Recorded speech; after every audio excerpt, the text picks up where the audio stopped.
Then, of course, is the issue, are we talking hype or vague opinion, or do we actually know something about this? So we love, reading other people's research reports from all around the world and having a look at what they're finding and trying to work out what it is we actually do know. Once we start to get some real data, we start to have some focused knowledge about the issue. We can interpret that knowledge then in any particular job we're doing, and we can say, well, part of what is happening here is the fact that we've got an ageing population, or whatever. And so it becomes valuable in interpreting data. So this was the framework, which we've already discussed. So what are 4 things that we're finding out of our data? One was that older people are getting more satisfied and happier, and finding that they're at the most rewarding stage of their life. And it was interesting because we kind of have the stereotype grumpy old people, and yet that's not what we found. So we started looking around, and there's some fabulous TED Talks, we were just discussing that, but there's been a massive study here in the States. I think 500,000 older people found exactly the same result. And the Americans have been doing a lot of work in the Centre for Longevity at Stanford, saying, well, what's going on? Perhaps their mind's not working so well, and they think they're happy, but they're not really. And they started doing a lot of work to find out that that's not the case. That really and truly what seems to happen is that when you realise that life doesn't go on forever, that it's a limited commodity, suddenly you have a reprioritisation in your life about what really matters. And when that happens, you start spending time doing the kinds of things that really make you happy. And that's really what goes on for the proportion of not all older people are happier in the most rewarding stage of their life, but a huge chunk of them are. And I can tell you, a lot more of them are post-55 than are pre-55. One other thing that happens to them is they get more risk averse. I guess they become a more, what's the typology? A loss avoider. A loss avoider. They become a loss avoider, and there's 2 aspects to this. One is, I don't want to make a mistake. I'm scared of the outcomes if I do. But the other part is, I've been around long enough to not be made a fool of. And I'm not going to waste time with organisations and companies and businesses who take me for granted and don't give me a good deal. Much like the huge shock in that telco when brand loyal users found that they were getting ripped off, damaged them forever. So older people become like this. And they start to do things that matter. And there's a whole lot of things there which we'll talk about later, but just in summary, it's things like they want to connect more, they want to savour life more, they want to, I forget, but there's a range of things that they really start to do. Why not their own kids? I think they're sick of them because they hung around at home until they were 30 and they finally got rid of them. I mean, it's interesting that little batch, 50 to 55, typically you're still dealing with elderly parents, trying to sort them out.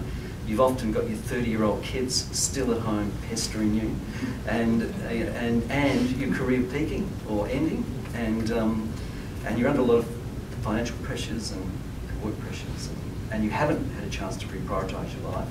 You're doing a whole lot of things that don't really matter, but you're stuck there. Now you're depressing me, by the way. Yes. I was looking forward to. Yes.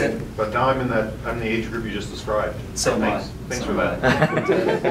And I'm having trouble reconciling some of those with getting more happier and more satisfied. Yes, but what happens when you turn 55 is the kids finally go and they start reproducing. It's right around the next corner for us, Barry. We just can't quite Grandkids to see play it. with. I understand.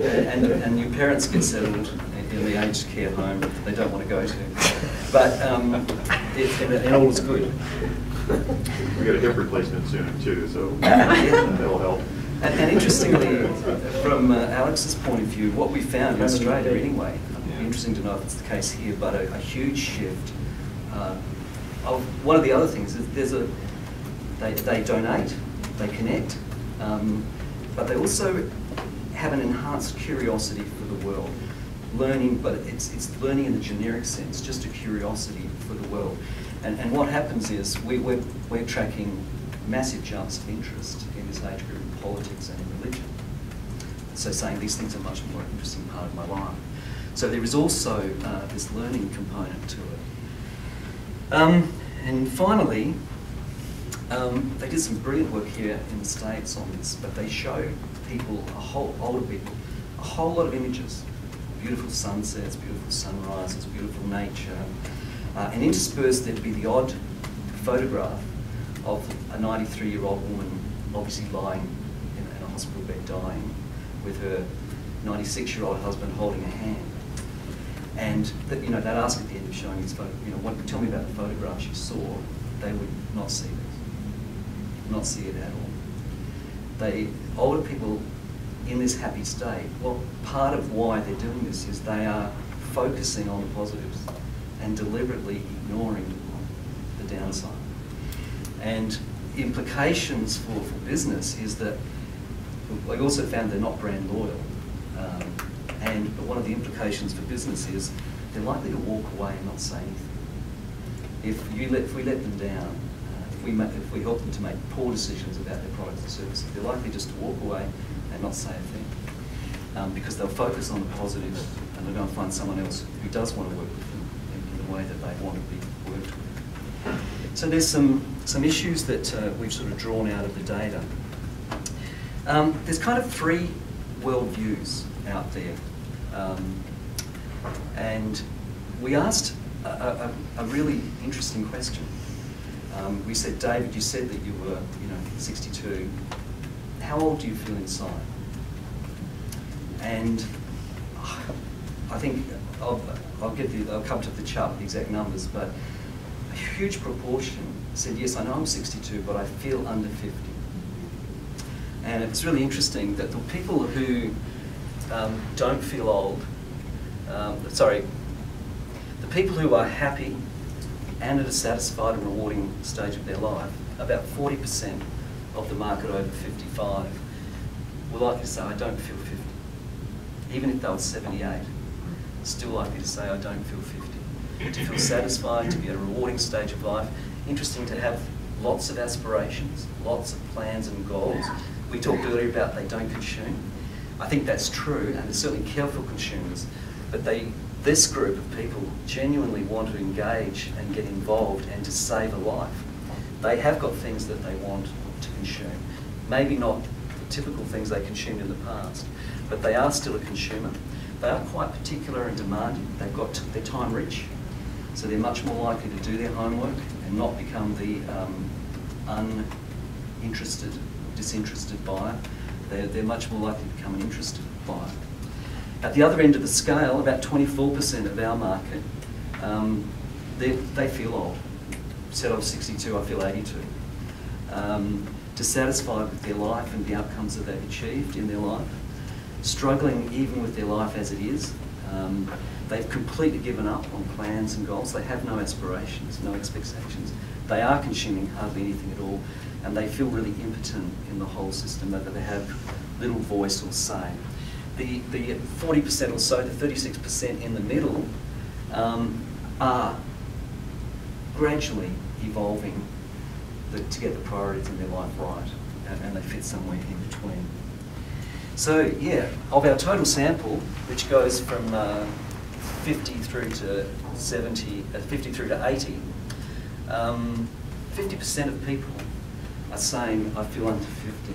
So despite being 65 plus, and this continues well up past 70, despite being 65 plus, a third of those people are saying, I feel under 50. And if you feel that way, you're much more likely to be in that positive kind of mindset. We asked them why they feel old, and we talked about the fact the media is so consumed with trying to market consumption-based products to young people, so it's all they see. And after a while, you start to think that everybody is much, much younger than you, and you're on your own. You actually also have a lot more of your friends dying, which is a real reminder that things aren't good. And I have a lot of old people conversations, they say. And there's a few people who said, I don't enjoy some of the things I used to. I know that Larry's getting that sorted out with Viagra, so things are still good. I get more critical of the younger people and of the world. And look, we understand that there's poverty and there's loneliness and there's health issues and a whole range of other things that also determine how happy or not you are in life.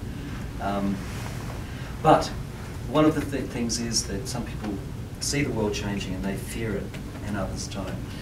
But what we found is if you feel younger than you are, what we've got is a sense that life is just too good to waste. Absolutely too good to waste. It's too short, and so I want to keep up to date, I want to set goals, I want to achieve them, and I'm much more driven to achieve them. So these people demonstrate a whole lot of urgency in their life, of awareness of the world and what's going on around them. They can talk about their goals and their plans, and they're really driven to make sure they get as much out of life as they possibly can.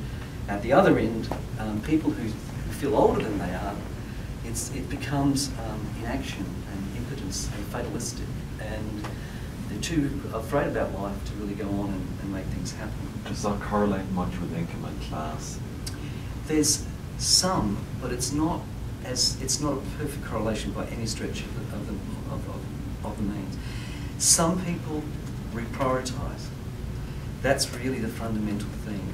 They reprioritise what's important. And if you do that, it doesn't matter if you've got a lot of money or little money, so long as it's enough money. So it doesn't correlate perfectly with education, socioeconomic class, or income. So we have this big chunk of people who say that they're a rewarding stage of their life. We ask them all these questions about politics and other things. I won't go through all of them, but I wanted to just show you some of this. We picked up this little cohort here of 50 to 54-year-olds because this dramatic change really starts to happen once we turn 50. So we see rewarding stage of life leap from 36% to 53% to 67%. Once you go through this barrier, so it's not far away, Alex. Things will be good. Yeah, I see it now. And you're going to reach this point where you've never been happier. And perhaps it's the contrast that happens quite quickly that we really become aware of this as well.